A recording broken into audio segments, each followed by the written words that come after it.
that's what happens when our bodies are buried. This old bag of bones goes into the ground, and when it's resurrected again, it's going to be stronger, it's going to be perfect, it's going to be imperishable. So it's going to be greater and more magnificent, better than what we put in the ground. We need to accept the inevitability of death. Now this year, my daughter's taking a philosophy class at that school that's up in the, almost not quite the Panhandle.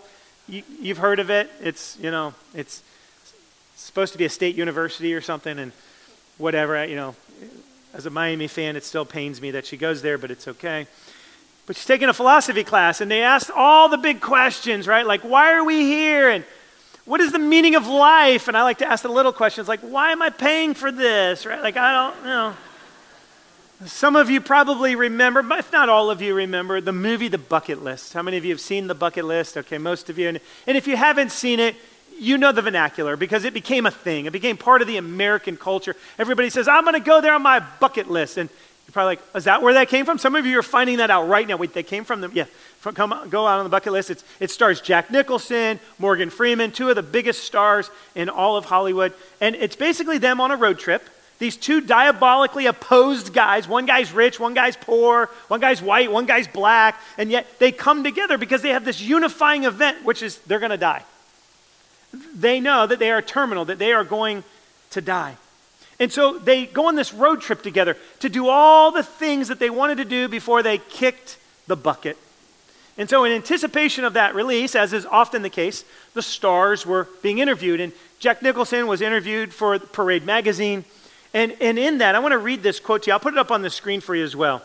He said this. He said, I used to live so freely. The mantra for my generation was be your own man.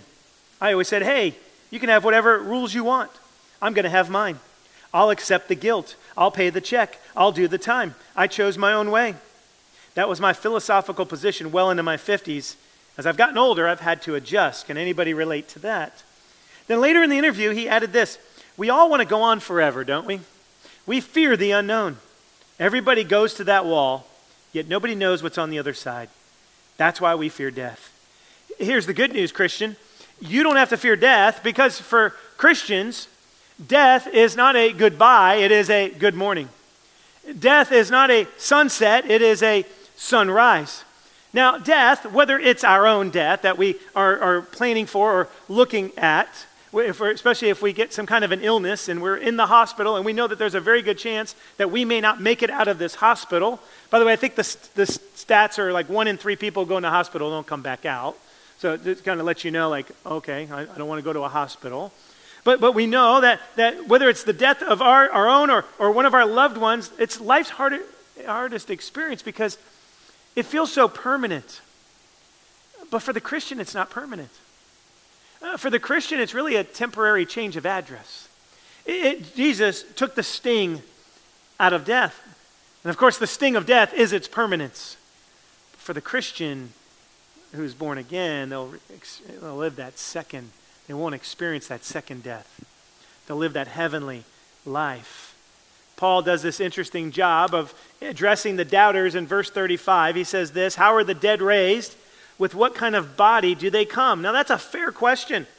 I think it's a really good question. Like, okay, I get it. You say we're going to rise up again, but like what body are we going to use? And what Paul's realizing is that they're asking it for the wrong reason because it's a reluctance on their part to face reality that they are going to die because death is coming for all of us and it's not an appointment we can cancel. The death is coming. Aren't you glad you came to church today to find out that you're going to die? Paul's reply was very blunt though. You foolish person.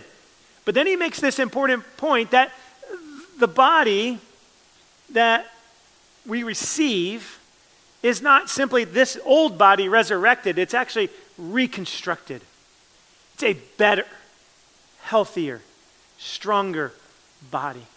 Nowhere in the Bible does it teach that at the resurrection, God is going to put together the pieces of your old body. Many of you know this, but in about 50 days after you die, your body is decomposed. Now, there'll be some bones and stuff, but I mean, everything's gone. You no longer, so you say, well, how is God going to raise that up? Well, he's God, he can do whatever he wants. But what happens is we will literally go with him in paradise. Our souls will go there, and then eventually when Jesus comes back, those bones will rise again, but they'll be and they'll be suited in a new heavenly body, a resurrected body, a better body. He says in verse 36, what you sow does not come to life unless it dies. Like a seed that's buried in the ground, our physical bodies, they will break down just like that seed. And then after 40, you might feel more of this, right? The creaky knee, some gray hair remind you that time is ticking. But here's the good news. When you accept death as a reality, it's not despair. No, it's actually wisdom. So we stop fighting the clock and we start trusting the Creator. Paul does this great job of using a farming reference. His audience would have totally understood it. Every farmer knew that when they planted a seed in the ground, if they planted a corn seed, corn would come out. If they planted a watermelon seed, watermelon would come out. I don't know about you. Did anybody ever swallow a watermelon seed when they were a kid and you thought, I'm going to grow a watermelon? Did you ever worry about that? I did as a kid. And so, but this farmer knows, but isn't it interesting? Like the seed is like this big. And yeah, you've seen those watermelons. You've seen those stalks of corn that come out from that little seed. That little seed produces this incredible, something that's even better. And that's what happens when our bodies are buried. Paul's making it clear. Well, then this old bag of bones goes into the ground, and when it's resurrected again, it's going to be stronger. It's going to be perfect. It's going to be imperishable. So it's going to be greater and more magnificent. Better than what we put in the ground.